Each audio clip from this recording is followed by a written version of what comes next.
पंछी बोले हैं क्या, पिया सुन ले चलो, प्यास बढ़ती रहे, प्यार होता रहे।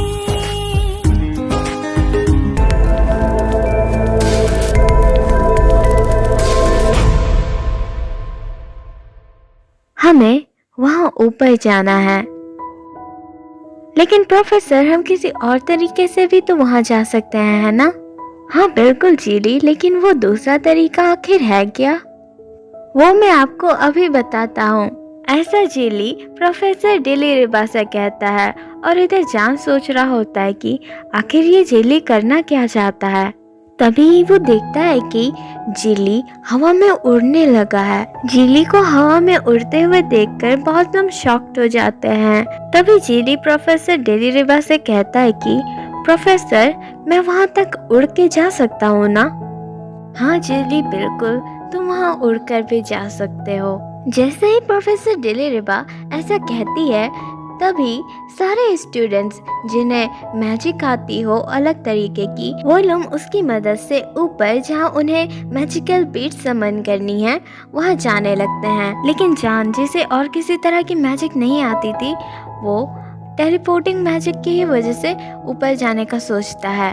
और ईबू को भी, जिसे शो ऑफ करना पसंद नहीं था, वो भी टेलीपोर्टिंग मैजिक की वजह से ऊपर जाने का सोचता है। ऐसा ही कर कर सारे लोग ऊपर आ जाते हैं। ऊपर आने के बाद उन्हें पता चलता है कि ऐसे ही वहाँ बहुत सारी जगह है जहाँ स्टूडेंट्स ट्रेनिंग के लिए आते हैं।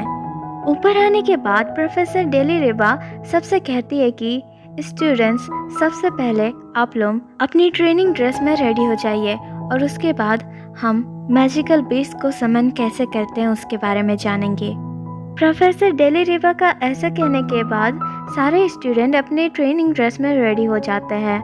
ईबू जब अपनी ट्रेनिंग ड्रेस में रेडी होकर आता है तो बहुत सारे लोग उसी को देखने लगते हैं, क्योंकि ईबू बहुत सुंदर दिख रहा होता है। लेकिन तभी वहाँ जान आ जाता है। जान के वहाँ आने की वजह से सबकी नजरें चांद के ऊपर चली जाती है, क्योंकि चांद भी बहुत हैंडसम दिख रहा होता है। लेकिन तभी ही प्रोफेसर डिलीरिबा सबसे कुछ कहती है, और सारे लोग प्रोफेसर डिलीरिबा के पास आ जाते हैं। जब सारे स्टूडेंट्स प्रोफेसर डिलीरिबा के पास आ जाते हैं तो फिर प्रोफेसर डिलीरिबा सबसे कहती है कि स्टूडेंट्स, सबसे पहले मैं आपको ये एक बात बता दूं, क्योंकि ये बातें आप सबके लिए बहुत ही ज़्यादा इम्पोर्टेंट है। जैसे कि आप लोग जानते ही हैं कि आज आप लोग मैजिकल बीस्ट समन करने जा रहे हैं, और मैजिकल बीस्ट समन करना आसान नहीं है, क्योंकि मैजिकल बीस्ट समन करते समय बहुत सारी आपकी एनर्जी लग जाती है।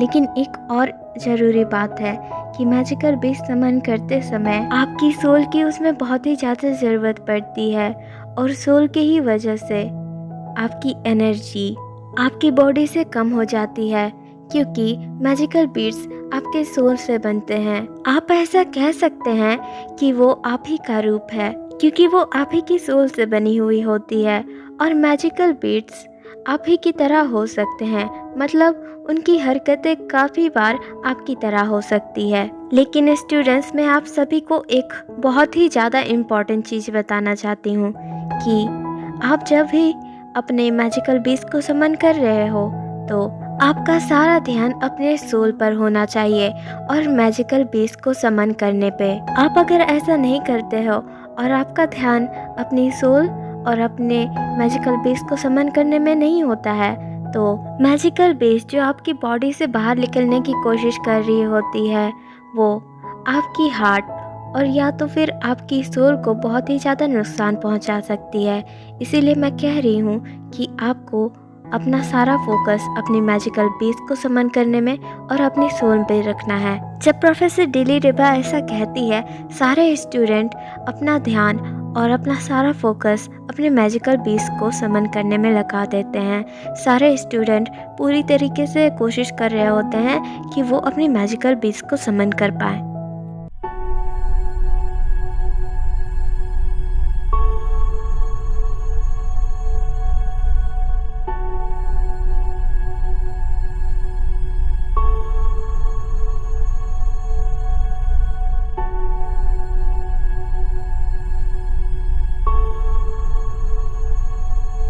मैजिकल बीस्ट को समन करते हुए उन लोगों को बहुत ही ज़्यादा देरी हो गई थी।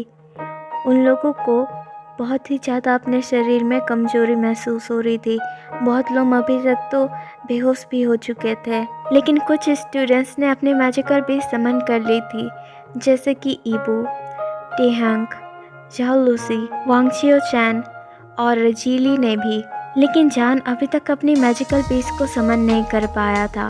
वो कोशिश तो कर रहा था, अपना पूरा ध्यान अपने सोल पर और मैजिकल बीस्ट को समन करने पर लगाकर, लेकिन फिर भी वो अभी तक अपनी मैजिकल बीस्ट को समन नहीं कर पाया था। जान दूसरे लोगों को देखता है, ईबू, टेहंग, झाओ लूसी, जीली और सभी को देखता है, जो कि उसे उम्मीद की आंखों से देख रहे होते हैं। जान उन्हें देखने के बाद अपनी आंखों को बंद करता है और अपनी आंखों को दोबारा खोलकर अपना पूरा फोकस और अपनी सोल पर ध्यान लगाने लगता है। जान अपना पूरा ध्यान अपने मैजिकल बीस्ट को समन करने में लगा देता है और उसके बाद एक धमाका होता है और उसके बाद जान बेहोश हो जाता है।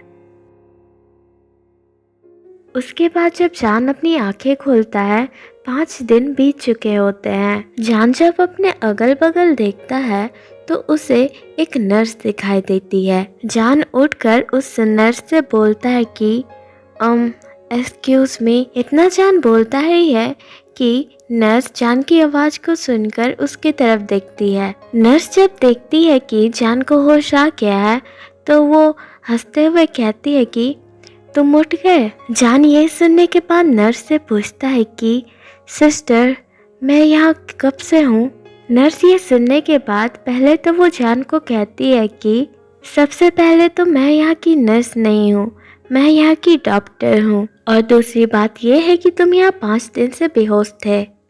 जान ये सुनने के बाद डॉक्टर से कहता है कि क्या मैं 5 दिन से यहाँ बेहोश था। तो डॉक्टर जान से कहती है कि शुक्र बनाओ कि तुम 5 दिन से यहाँ बेहोश थे, वरना दूसरे लोगों को तो 1 महीना लग जाता है रिकवर होने में। जान ये सुनकर थोड़ा डर जाता है।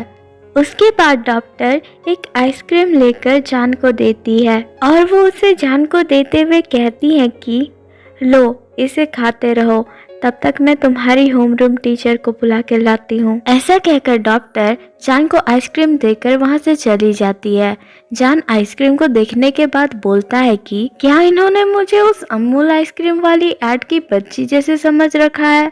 इसे आइसक्रीम खिलाना, जल्दी ठीक हो जाएगी। श्रेया की बहादुरी के इनाम को प्योर रखना जरूरी है। उसे रियल मिल्क वाला अमूल आइसक्रीम खिलाएं। हट यार, मैं भी क्या सोच रहा हूँ, अच्छी खासी आइसक्रीम मिली है, खा ही लेता हूँ। जान ऐसे कहने के बाद अपनी आइसक्रीम को खाने लगता है।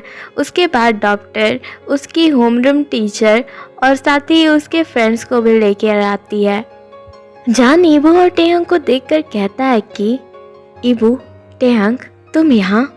तो फिर प्रोफेसर डिली रिबा जान से कहती है कि हाँ, इन्होंने ही कहा था कि ये मेरे साथ यहाँ आना चाहते हैं तुम्हें देखने के लिए। जान का, अब आपकी तबीयत कैसी है, आप ठीक तो हो ना। ईबू जान से पूछता है। तो फिर जान ईबू से कहता है कि चिंता मत करो ईबू, मैं बिल्कुल ठीक हूँ। यार तू भी ना, तुझे पता है तूने हम सबको कितना डरा दिया था। टेहंग जान से कहता है। तो फिर जान टेहंग से कहता है कि यार तू छोड़ना इन सब बातों को, पहले ये बता आखिर ये जीली कहाँ रह गया। ओह अच्छा, जीली एक्चुअली वो आज फिर से क्लास के लिए लेट हो गया था। तो फिर प्रोफेसर नामजुम ने जीली को पनिशमेंट दी कि वो हर क्लास की कॉरिडोर को साफ करे, इसीलिए वो अभी अपने रूम में जाकर सोया हुआ है। कह रहा है कि दोस्त तो तुम हो नहीं मेरे, जो मेरी मदद करोगे, मरने के लिए छोड़ दिया मुझे। जान ये सुनकर हंसने लगता है और कहता है कि यार ये जीली भी ना बिल्कुल पागल है। तभी टेहंग जान से कहता है कि वैसे कॉन्ग्रेचुलेशंस ब्रो। कॉन्ग्रेचुलेशंस? आखिर किसके लिए यार? हाँ जान का कॉन्ग्रेचुलेशंस। जान ये सुनकर के उन लोगों से कहता है कि आखिर तुम लोग मुझे कांग्रेस क्यों कर रहे हो। तभी वो जान से कहता है कि जान का इसके लिए। क्या कहते हो सिल्विया, लगता है मुझे पहली नजर में प्यार हो गया। अब ये क्या है? ये मेरा साथी और मेरा पक्का दोस्त है सिल्विया। सिल्विया, चलो इस पागल को थोड़ा मजा चखाते हैं। सुरभिया, हम दोनों हमेशा एक पक्के वाले दोस्त रहेंगे, ये मेरा वादा है। पापा, आगे से ऐसा कभी नहीं होगा। सुरभिया ठीक तो हो जाएगा ना? वो शियन, सुरभिया तुम्हारा पक्का वाला दोस्त है ना, तो आगे से उसके साथ ऐसा कभी नहीं करना। माँ, सुरभिया मेरा पक्का वाला दोस्त है, मैं उसके साथ ऐसा दोबारा कभी नहीं करूँगा। यार मुझे पता है, चाहे दुनिया में कोई भी मेरा साथ क्यों ना छोड़ दे, तू मेरा साथ कभी नहीं छोड़ेगा। सुरभिया यार, तेरा समझ ही नहीं आता, तुझे वही चीज क्यों पसंद आती है जो मुझे पसंद होती है। सुरभिया, मुझे उससे बेइंतहा प्यार हो गया है, लगता है मैं उसके बिना जी नहीं पाऊंगा। क्या कर दिया है तुमने मेरे दोस्त के साथ, ये मुझसे ज्यादा तुम्हारे साथ रहता है। सुरभिया यार, मुझे उसकी बहुत याद आ रही है। सच्ची सच्ची बताओ, तुम्हें मैं पसंद हूँ या फिर सुरभिया? मुझे लगता है कि मुझे सुरभिया आपसे ज्यादा पसंद है। जब तक मैं जिंदा हूँ, सुरभिया और मैं तुम्हारी हमेशा रक्षा करेंगे।